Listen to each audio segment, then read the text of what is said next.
Bonjour à tous et bienvenue dans cette vidéo consacrée une nouvelle fois au microcontrôleur ESP8266 ou Node MCU. Cette fois-ci, nous allons le coupler à un analyseur de particules fines afin de déterminer la qualité de l'air ambiant. Le résultat sera affiché à l'aide d'une LED qui virera au bleu si tout va bien, au violet dans le cas d'un air impur. Avant de rentrer dans le vif du sujet, il faut d'abord comprendre comment on mesure la qualité de l'air. Nous allons utiliser un capteur nommé DSM501 qui permet de mesurer le nombre de particules en suspension dans l'air. Il s'agit d'un capteur à LED, bien plus économique que ses concurrents à capteur laser. Le principe général est d'emprisonner l'air dans une chambre noire, ici, de compter les particules et d'estimer leur taille. Ces données permettent de donner deux indices, le PM2.5 et le PM10. Le premier donne le nombre de particules dont la taille est inférieure à 2,5 microns, et le second le nombre de particules inférieures à 10 microns. À l'aide de ces deux indices, nous allons pouvoir donner une note à la qualité de l'air entre 1 et 10. À 1, la qualité est excellente, à 10, très mauvaise. Il faut savoir qu'il existe une dizaine de méthodes de calcul et d'indices dans le monde, mais en France, ceux qui font référence sont l'indice ATMO, pour les agglomérations de plus de 100 000 habitants, et l'IQA pour les autres. L'IQA est en fait un indice ATMO simplifié sur 6 niveaux au lieu de 10. Pour être tout à fait complet, l'indice ATMO a été révisé en 2021 et est maintenant composé lui aussi de 6 niveaux. Pour en revenir à notre DSM501, celui-ci n'envoie pas directement sa valeur, mais utilise le système PWM. PWM, pour Pulse Width Modulation, permet d'envoyer des signaux analogiques sous forme d'état haut ou bas à intervalles réguliers. Heureusement pour nous, d'autres bidouilleurs ont déjà écrit la fonction permettant d'interpréter ces signaux, la voici.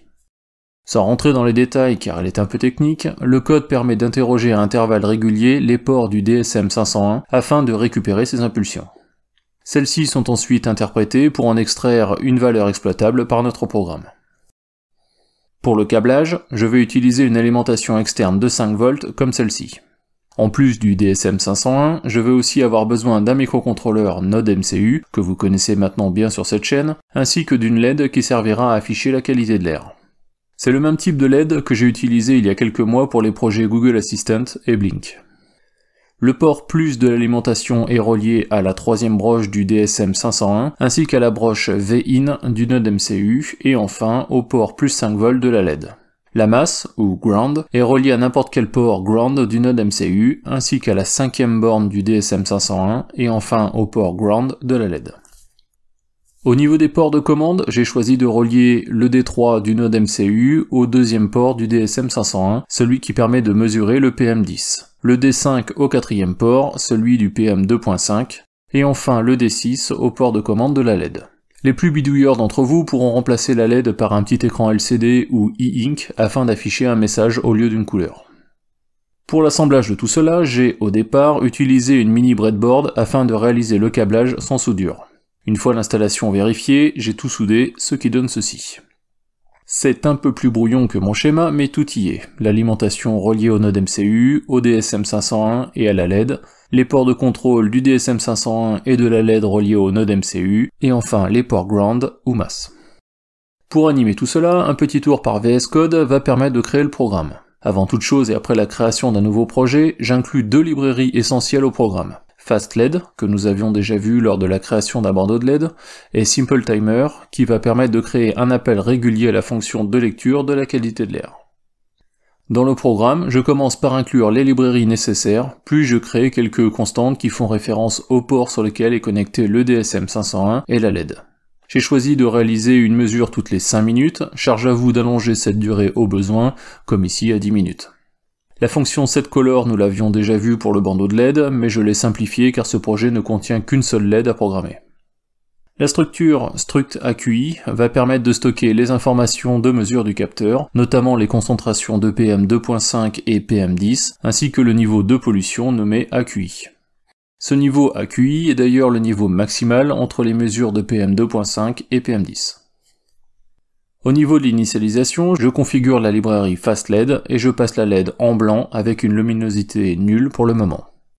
J'initialise ensuite les deux ports de lecture du DSM501 et j'attends 1 minute pour laisser le temps au DSM de chauffer. C'est très important car le DSM a besoin de chauffer afin de donner des mesures exactes. Pour montrer ce temps de chauffage, je fais clignoter la LED en bleu toutes les secondes.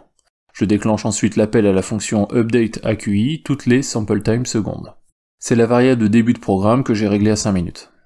Dans le loop, c'est très simple, je me contente de lire les données du capteur et de lancer le timer. Toutes les 5 minutes, la fonction update AQI sera donc appelée.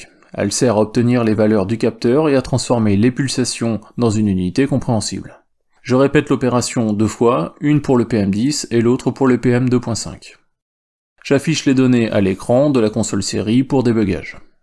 J'appelle ensuite la fonction getAtmo qui va interpréter les données reçues afin de retourner l'indice Atmo correspondant.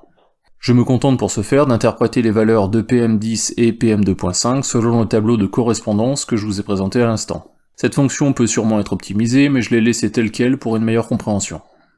De retour dans la fonction update AQI, j'appelle ensuite update AQI display qui va afficher la valeur de l'Atmo sur la LED.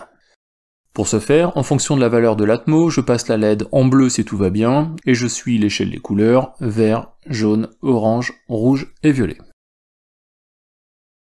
Voilà en action ce que cela donne. Tout d'abord, au lancement du sketch, la diode se met à clignoter pendant 60 secondes pour laisser le temps au DSM de chauffer. Ensuite, après une première lecture, la LED s'allume de la couleur correspondante. Les données lues par le DSM peuvent être consultées sur la sortie série du terminal dans VS Code. Les composants mériteraient sûrement un beau boîtier, mais j'ai voulu réaliser un projet simple à la portée de tous. Si vous voulez aller plus loin, vous pourriez remonter les données lues dans une base de données, comme nous l'avions fait pour la station météo, ou bien afficher les données sur un mini-écran OLED. En tout cas, j'espère que cette vidéo vous aura plu autant que moi à la réaliser. Si c'est le cas, n'oubliez pas, comme d'habitude, le pouce vers le haut et le lien pour s'abonner, si ce n'est déjà fait.